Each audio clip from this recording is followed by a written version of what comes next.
provide two perspectives on what I think is a really important theatre project.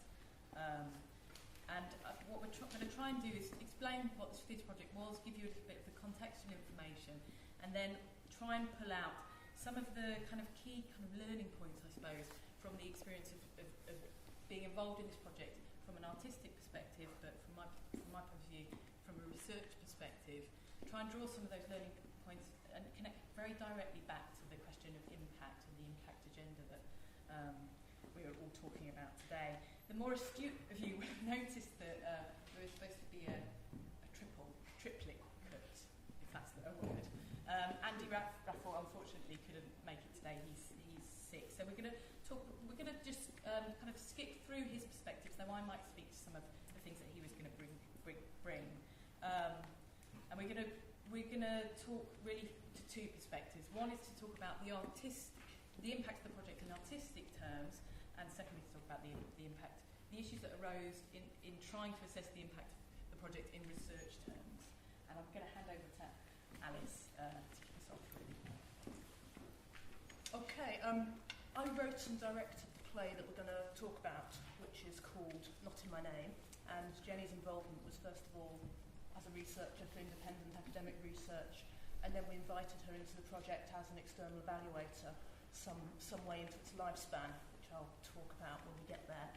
I'm going to aim to just give a very, very brief contextual overview of what the project is and how I became involved in it, and just a little bit about my work on it, and some sort of possibly quite troubling aspects which unfortunately I don't have time to explore here, but Jenny might develop.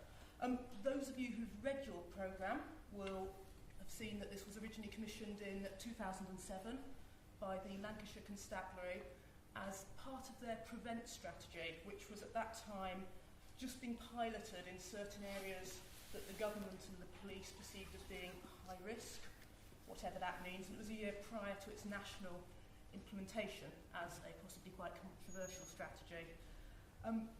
Prevent, as most of you probably know, is short for Preventing Violent Extremism, or PVE, to use the acronym, and it's one of 4 strands of the government's wider counter-terrorism strategy contest. The other strands are pursue, prepare, and protect. So I think we're seen as a nice community one in some circles. So what we're talking about, theatre and preventing violent extremism. It was a new combination for me when I joined this project. It began, the sort of concept of it came from the police, this idea of developing a play that they could deploy within a regional, possibly national counter-terrorism strategy. And actually a Muslim officer from the Lancashire Constabulary, which was quite important to me when I agreed to do it. And I had a meeting where I was asked whether I'd like to accept the commission, and I was asked to do 3 things within it. The first one, which is artistically troubling, and I won't explore here, but I have explored in other places, was that I was asked to depict on stage a terrorist atrocity. They wanted the play to be shocking, and they wanted it to be provocative. The second was that the play needed to function as a platform, particularly for the Muslim community, to talk about Islam, to talk about misconceptions of Islam. So it had an educative role for both Muslim community and non-Muslim community, with an emphasis on young people, but it wasn't exclusive to young people. And the third criteria was they wanted me to incorporate an interactive element, so there'd be an opportunity for the audience to discuss what had gone on in the play, what they'd seen. I was challenged when this was presented to me. I wasn't immediately sure whether I wanted to do it.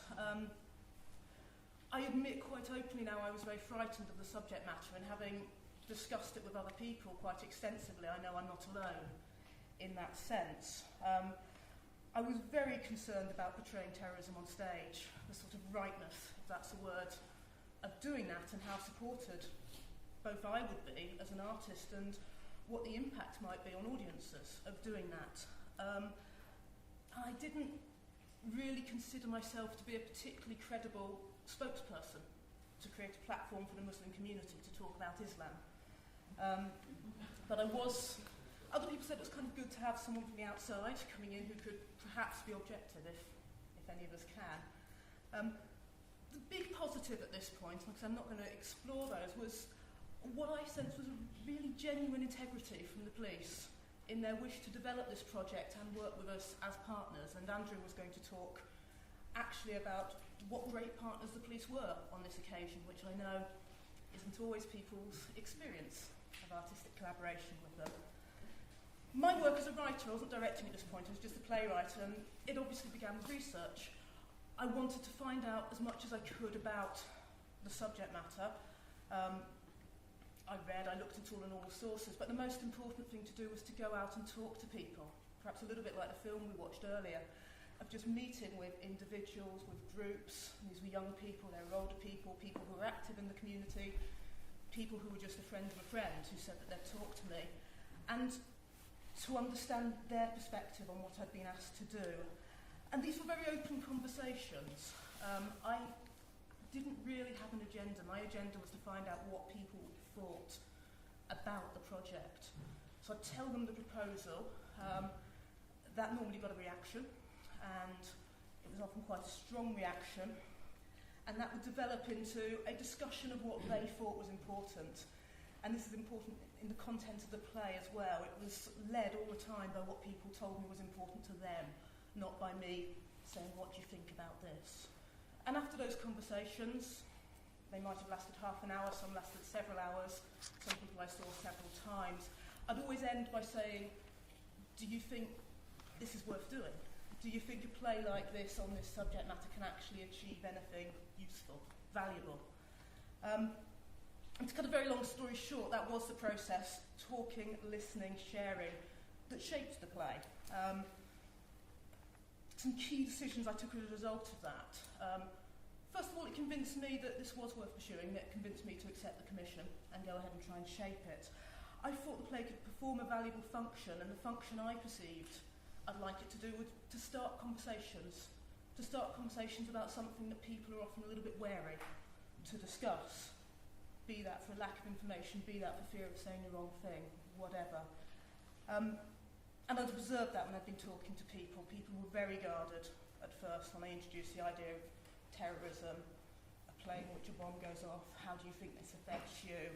That wasn't the first thing I asked, but it took a while for people to get comfortable, or to open up at least. And when they did open up, their opinions were strong, often conflicting, even within the same person, but certainly amongst the different people I spoke to. They had a lot of questions, a lot of gaps in their knowledge, and like myself, a lot of people expressed fear and uncertainty around this area. And listening as a writer, I felt that the language that they were using was very, very rich, and that on stage that language would be far more effective than my language, than my take on it as a playwright, and particularly in terms of the credibility of speaking for another community. So I made the decision at that point to write a verbatim play. And I think this was probably the most important decision I made, because from that point on, every aspect of the script became a very real collaboration, which was embedded in personal community experiences and relationships. And this process of developing a script, showing it, sharing it constantly with the contributors, seemed to generate a great deal of trust locally for the project, and ultimately, and I think this is very surprising given its subject matter, there's a great sense of local pride for this play, and I think that comes from a sense of ownership. And a slight aside, which Jenny asked me to include, but this was in Burnley, East Lancashire, and there was another verbatim play being researched there pretty much simultaneously, which had the completely opposite response from the local community. And I think there's lessons to be learnt from that about when you're working with people, using their experiences and words, and trying to do a project about them, for them, how that relationship works. Theatrically, I'll also add a note that Not in My Name isn't a very typical verbatim play, because it's not actually a documentary. And with permission from the contributors, I transposed the extracts from the conversations that I had into a fictional context. Another decision that came out of these discussions was this thorny subject of how I'm going to represent a terrorist atrocity on stage. And I made a decision to place that at the beginning of the play. Up until that point, certainly the police had assumed, and I think everyone else had assumed, that it would be the end of the play and would have some sort of sequential story telling us how it happened. I was never too happy with that, but I didn't have an alternative. But placing at the beginning very much shifts the focus to the consequences, to the impact of the attack, rather than the attack itself. To give you a very brief synopsis, the attack is fictional. I felt it would be completely inappropriate to represent a real incident. A teenager who's been radicalised, we assume, although we don't meet him in the play, detonates a homemade nail bomb in a supermarket. He kills himself and he kills 5 other people. That's the beginning of the play. Everything that happens after that is a response, and it looks at what happens to the individuals and the community who are most impacted on by this one event. The final speech of the play situates the action a year into the future, and again this is a focus shift. It emphasises to the audience that the events they've just heard relayed, despite the verbatim aesthetic, haven't occurred, and our focus then is on talking about prevention. This is where the interactive element that I was asked to incorporate comes in. Now we're back in the present, the audience meet the bomber for the first time in what I call a sort of forum, because it's not a real forum, but it's a bit more than a discussion. And they engage with the bomber. They discuss his current situation with him. At this point, he has no idea that he could become a suicide bomber, but he has issues, for want of a better word, which he's happy to provoke them with and to hear them on. He's at a point where he is willing to listen. And it's up to the audience to decide whether the story they've just heard told is inevitable. Now, the positioning of this discussion, I think, provides a very tangible opportunity for us to immediately assess the impact of the production on an audience, and individual contributions can be very revealing, engaging attitudes towards the topic, in understanding what people have drawn from the play, what they've heard in the play, and whether they perceive it has any local relevance. Now, clearly, as theatre makers, myself and Andrew, who's not here, what an audience take from a play like this is of absolute paramount importance to us, evaluation or no evaluation.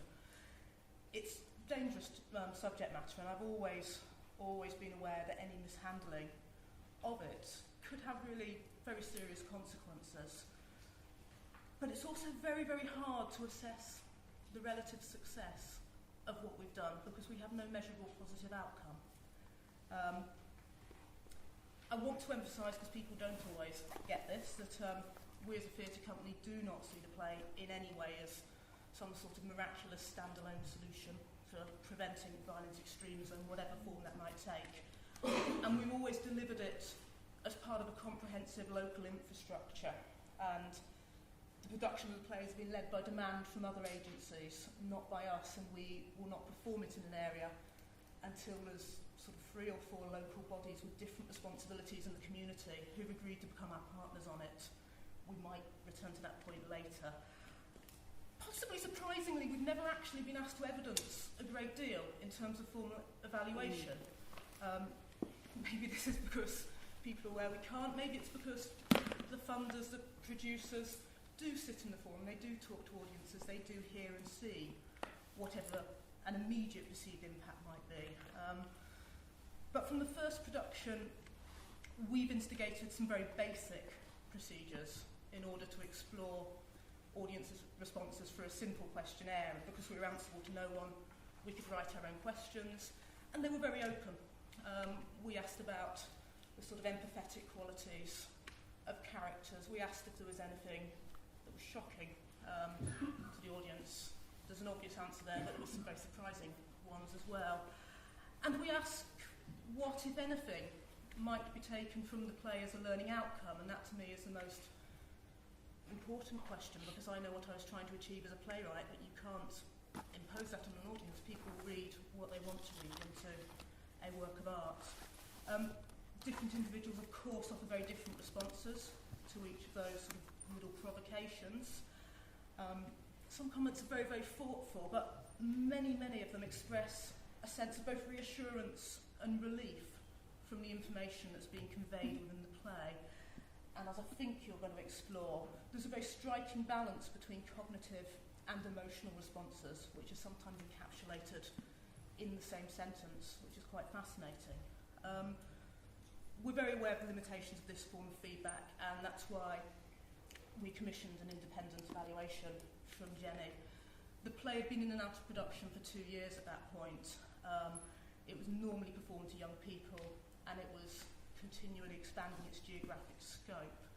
And as a company, we felt we had a responsibility to deepen our understanding of the play's impact across a diverse range of audiences and over a more extended period of time than just an immediate snapshot at the end of the show, in order to help us develop the production in a way that made it useful, in a way that would add meaning as part of a multi-agency approach.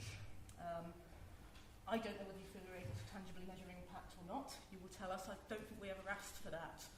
We were interested in sort of deep qualitative feedback. We were interested in developing a conversation with audiences and really hearing what they had to say, not what they thought we wanted to hear. I was asked to express what impact meant to me as a theatre maker on this production. I don't know, is the short answer. I don't personally think it's possible to measure prevention, and that, I think, is our troubling central point. We as a company will never know whether, as one of a range of interventions, we might have helped to prevent an act of violent extremism on any scale. But I think what the play tries to articulate is that these aren't standalone actions. These actions are often the consequence of a long chain of cause and effect, which may have developed over time from particular attitudes, behaviours, misconceptions, and that's the point in the chain at which we want to intervene. The least measurable part, but perhaps the most persuasive part. We don't try and tell people what to think, as I've sometimes been accused of, but we do challenge, not by people who've seen the play, by the way, just by people who haven't, but we do try and challenge beliefs and prejudices that within some communities that we performed have been very deeply embedded, and perhaps some of the feedback we've received through all forms have begun to evidence the beginnings of conversations which, if continued, may have a positive impact beyond us. I'm not going to talk much about the methodology of the play, because in many ways it was no great stake. There was nothing sort of extraordinary really that we did as part of the methodology. We did two things really. We asked audiences, we devised a new questionnaire. We asked audiences to identify their thoughts and feelings that they had during watching the play and then after watching the play. And that was deliberately to try and explore and identify the cognitive or the critical and the affective responses that were going on in the play, that the more qualitative, open-ended data could help us then interpret.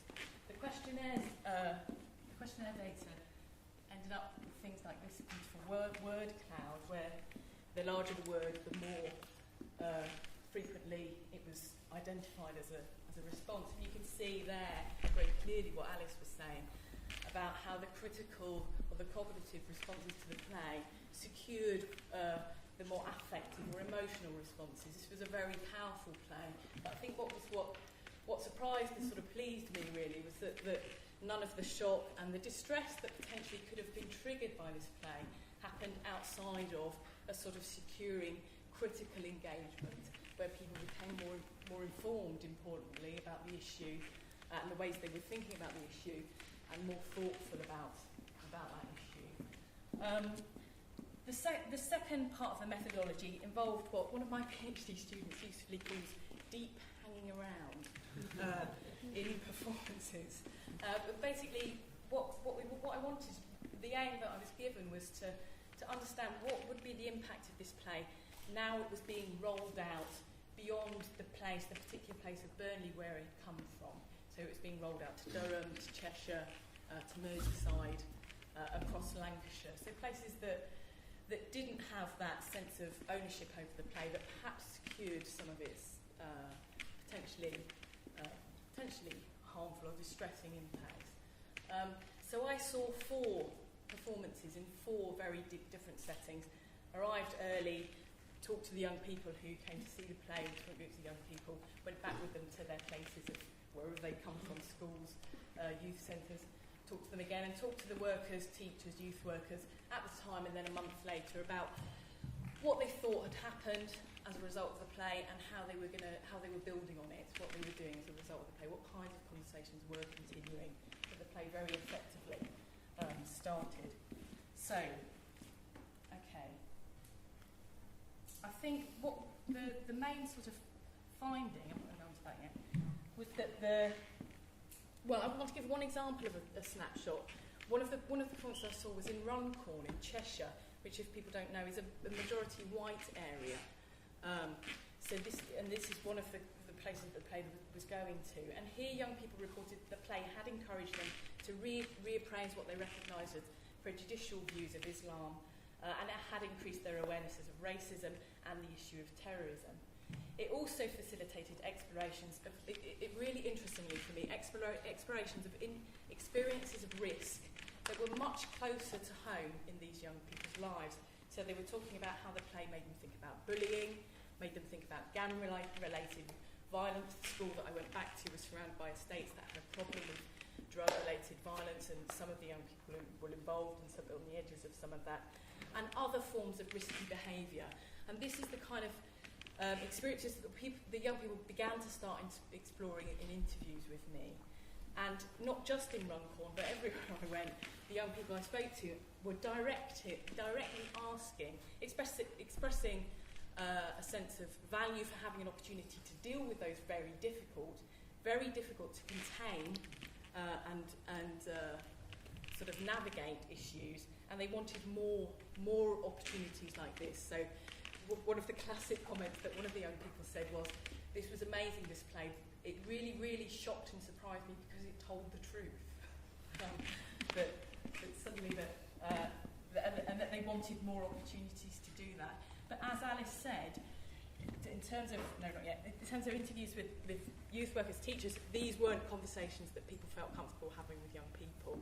They felt that they weren't trained or prepared to have a conversation about risk, violence in young people's lives without knowing where it would go to. And now I want to move on to pulling out some of the learning points from this experience that I think relate directly to the impact agenda. And that idea of not knowing where we're going to is really, really important.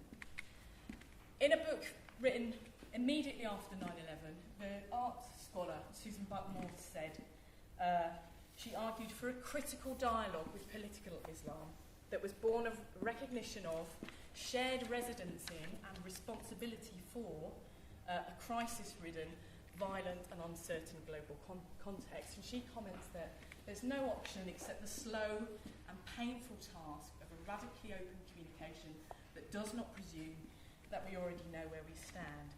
And I think I want to use that quote and some of the young people's responses to try and pick up some of these learning points for us when we're talking about impact. Now, Alice has sort of covered the first one, which is around impact and prevention. Obviously, there's a problem. We can't evidence the impact of a preventative initiative. Did the play prevent violent extremism? It's impossible to say. And there's a risk that a crude application of impact, or the demand for evidence of impact, will marginalise or worse exclude the kind of protective, preventative, sustaining kinds of cultural practice that I think Not in My Name is part of.